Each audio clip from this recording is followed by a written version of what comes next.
Good morning, students. It is the high time now. You must be preparing for your final examination. So now it is the high time not only for you but also for we teachers. As such, we are always expecting you to do the best, and that is why today I am going to elaborate some tips to score good marks. Right? It is not my. It is our combined efforts to find out some points which you should keep in mind while preparing for the examination.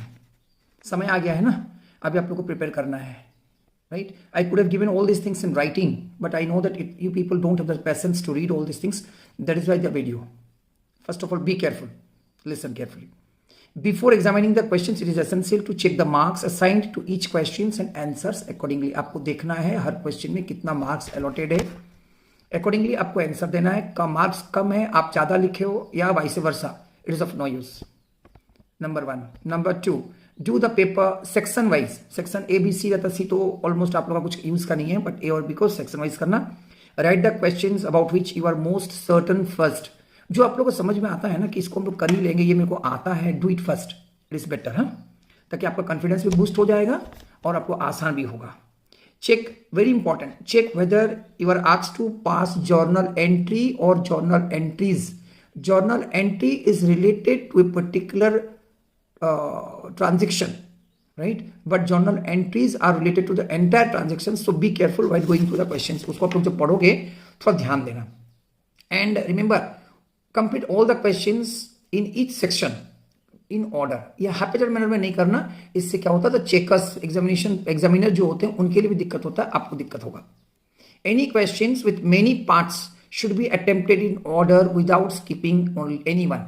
Skip नहीं करना. A B C D E है तो मान लो ए को आपको आ गया, B आ गया, सी नहीं आता तो for the time being leave a blank, then D E कर लो. जब आपको समय हो जाएगा तो टाइम बच जाएगा तो देयर पर go for a again, go for it, try again. Right? Answer to the question number 1 is a good place to start. This will help the examiner to examine your response first.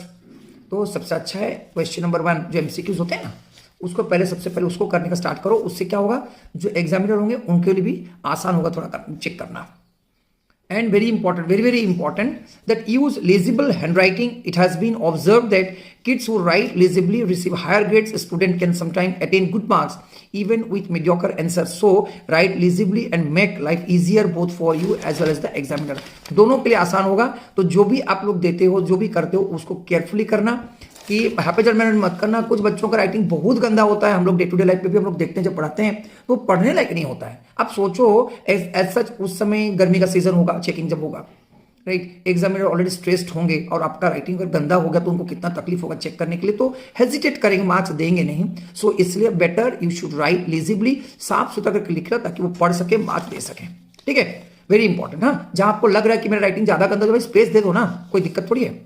Important factor is presentation, very important. तो कुछ बच्चे ना cutting करते हैं, mistakes करते हैं, over writing करते हैं, उसके ऊपर कुचल मुचल कर देते हैं. Don't do all this things, right. इसमें क्या होता है ना, जो it irritates the checkers and it provides negative impression, and this is one of the most common area where students they lose marks. तो आपको जो भी करना है, अगर काटना भी तो एक ही लाइन कर दो, कचरा करना जरूरी थोड़ी है. ठीक है. The answer sheet must be presented neatly and cleanly. It should be presented neatly and cleanly. साफ सुथरा देना. अकाउंट्स हम लोग कर रहे हैं, अकाउंट्स कर रहे हैं मैंने क्या है, जो डिजिट्स फिगर्स जितना भी, दे शुड बी क्लियरली शोन ताकि उनको दिक्कत ना हो, आसान होगा. वर्किंग नोट जितना भी है, wherever they are needed, very careful, उसको फेयरली करना, रफ मैनर में मत करना. Right? Rough work should be done on a separate sheet of paper, not on the right side of the answer sheets with the solution और the margin. कुछ बच्चों का आदत होता है, वो लोग मार्जिन में रफ वर्क कर लेते हैं. Avoid doing all these things. उससे क्या, एक तो पेपर गंदा दिखता है, तो आपको क्या फायदा. तो भाई रफ के लिए अलग सीट तो प्रोवाइड हो सकता है, आप लोग तो फीस दे चुके हो, आपको पेपर लेने में कोई दिक्कत नहीं है, अलग से सीट में करो, कोई इश्यूज नहीं है. राइट? और step wise marking, even if the answer is incorrect, right the solutions properly and step by step for each collections, because the CBSE follows a step by step system of assigning marks. ठीक है. तो हम लोग step by step में भी marks देते हैं. तो जब आप लोगों को अगर आंसर पूरा नहीं मालूम, जहां तक मालूम है वहां तक तो सही तरीके से कर लो, क्या दिक्कत है. ठीक है. If the amount is not making, do not try to recreate the balance sheet with incorrect figures. कुछ बच्चों का आदत है, उन लोगों को बैलेंस शीट टैली करना होता है. तो क्या मालूम, सपोज एसेट से टैली हो गया, लायबिलिटी से टैली नहीं हुआ, वो लोग कुछ भी तो फिगर डाल के उसको टैली कर देते हैं. डोंट डू इट, एकदम नहीं, बिल्कुल नहीं करना है. Right? Use your time properly, optimum utilization of time, very very very very important. Right? जितना आप फॉर्मेट्स ड्रॉ करोगे, जितना फॉर्मेट्स, रूलिंग्स जितना भी हो, don't use pen, always use pencil to draw the formats. Don't forget to write the proper headings, that is debit and credit. Don't do it. ठीक, उसको लिखना जरूरी है, बाद में लिख देंगे, देखेंगे, मेरे को तो आता है, देख लेंगे. Don't do it. Avoid working out questions on share capital. No, while working out the questions on share capital, notes to accounts and balance sheet should be prepared neatly according to the new balance sheet format. एकदम ध्यान से देख लेना. बच्चों का थोड़ा over confident हो जाते हैं कि हमको तो सब आता है, right? Avoid it. You should be cautious while writing the headings of common size and competitive statement. Common size, competitive ऐसा इजी है ना, तो बच्चों का तो फीलिंग्स क्या है ना, ये तो इजी है, प्लस माइनस इंटू डिवाइड तो हम लोग कर लेंगे, बट वेरी केयरफुल रहना क्योंकि उसका हेडिंग्स बच्चों गलती करते हैं. हॉट्स क्वेश्चन जितना है, हॉट्स क्वेश्चन समझ रहे हो ना, higher order thinking skills should be approached with cautious. Do not dwell on them for an inordinate amount of time. फालतू टाइम उसमें बर्बाद मत करो. अगर मान लो नहीं आता फॉर द टाइम भी छोड़ दो ना, बाद में जब देखेंगे उसके एक के लिए, बाकी बात क्यों छोड़े हम लोग. Very important rule of thumb है, देखना, इसको ध्यान रखना, that each question should take double the time of its mark. इसका मीनिंग क्या है? अगर एक क्वेश्चन 6 मार्क का है, 4 मार्क का है, 2 मार्क का, 6 मार्क का क्वेश्चन, उसका डबल मतलब 12 मिनट लगना चाहिए. 2 मार्क का क्वेश्चन के लिए 4 मिनट लगना चाहिए. 3 मिनट का क्वेश्चन के लिए 6 मिनट लगना चाहिए. 1 मिनट का क्वेश्चन के लिए 2 मिनट लगना चाहिए.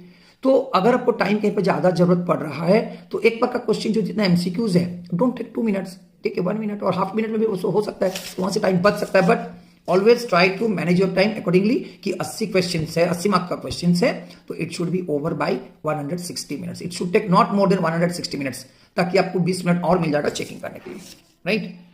Headings of each and every ledger, balance sheet etcetera should be clearly mention. उसको बाद में लिख देंगे नहीं. Working notes are very important, they should be properly shown. Working notes on calculations on number of shares, debentures, calculation of capital reserve, provision for tax, provision for depreciation should be neatly prepared. Otherwise आप खुद ही उसमें confuse हो जाओगे. तो एकदम clearly present करना, because they also carry marks. Be careful while reading the questions in partnership accounts. Understand whether journal entries have been asked or only journal. Similarly, under company's account, take a closer look or at the number of shares, debentures are given at the complete amount. These are the common errors committed by the students. कभी कभी देता है ना, ₹2 लाख देगा और खाली 2 लाख देगा. It differs. ₹2 lakh मतलब 2 lakh is the nominal value of the total shares. तो वहां से आपको नंबर ऑफ शेयर्स मिल जाएगा. और खाली 2 लाख देना, 2 लाख नंबर ऑफ शेयर्स. तो ये दोनों में ध्यान देना. सिमिलरली जब हम लोग रिवोल्यूशन अकाउंट बनाते हैं ना, तब रिवोल्यूशन अकाउंट बनाते हैं तब भी आपको बहुत केयरफुली करना है, क्योंकि रिवोल्यूशन अकाउंट में कुछ आइटम्स है जैसे depreciated to, depreciated by, increased to.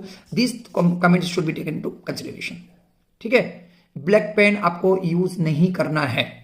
Avoid it. Using black pen avoid करो. जरूरी नहीं है, आप लिख सकते हो, ऐसे कोई बात नहीं, बट अवॉइड करो लिखने के लिए.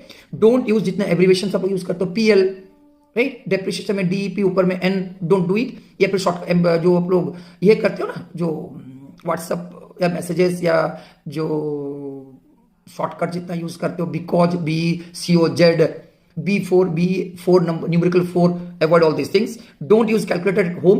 घर में आप कैलकुलेटर, हम तो बार बार हम भी बोलते रहते हैं कैलकुलेटर यूज करना बंद करो, क्योंकि कैलकुलेटर यूज करने से आपका स्पीड कम हो जाएगा. एंड मोस्ट इंपॉर्टेंट, एग्जाम का पहले दिन लेट नाइट स्टडीज नहीं करना. सफिशिएंट नींद जरूरी है, otherwise you may not be effective. वहां पे नींद लगेगा, राइट, टू अवॉइड इट. तो 10 बजे सो जाना ना, 10-11 बजे सो जाना. 5-6 घंटा का, 7 घंटा का रिक्वायर्ड नींद ले लेना आराम से. स्ट्रेस लेना नहीं. मेरा स्टूडेंट हो नहीं हो कोई दिक्कत नहीं, I am always there. Arohan is always there with you all. तो जब भी जरूरत हो, मेरा नंबर हम बोल दे रहे हैं, आपको लिखा भी दिया होंगे, तो देख लो अभी, 9437082693. You can call me, ask me your doubts, get it cleared, and I wish you all the best. Come out in flying colors. बहुत ज्यादा अच्छा से मेहनत करो, अच्छा से लाओ, अच्छा से पढ़ो. Wish you all the best. Thank you.